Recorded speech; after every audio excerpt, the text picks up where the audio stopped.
Hello বন্ধুরা, চলে এলাম নতুন একটা সকাল নিয়ে। দেখতে পাচ্ছ কত সুন্দর সকাল। ব্রাশ করে নিলাম, তারপরে কত সুন্দর ফুল হয়েছে দেখো। ফুলগুলো দেখলেই মন ভরে যাবে একদম। তারপরে আমার বড় ছেলের পড়াশোনা হয়ে গেল, তারপর চলে এলাম রান্নাঘরে। কি রান্না হবে সেই চিন্তা নিয়ে চলে এলাম পটল নিয়ে। পটল কিন্তু আমি খুব একটা ভালোবাসি না, তাও খাই মোটামুটি। এই যে আদা রসুন পেঁয়াজ কাটা হয়ে গেছে, ডিমের ঝোল হবে। ডিমের ঝোল হবে বলতে বলতেই ঝোল হয়ে গেল। ভাতও বসে গেছে, ভাত আমার পুরো কমপ্লিট। দেখে নাও কি তরকারি হয়েছে।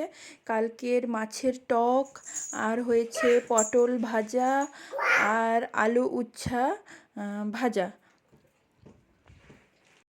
রান্না বান্না তো মোটামুটি কমপ্লিট হয়ে এসেছে। ব্যাস, তারপরে এই যে আর দুটো ডিম সেদ্ধ বসেছে। এটা হয়ে গেলেই মোটামুটি কমপ্লিট হয়ে যাবে রান্না বান্না শেষ করে। ও মান্না, কেমন কেমন ভালো করে বলো, ভালো করে বলো।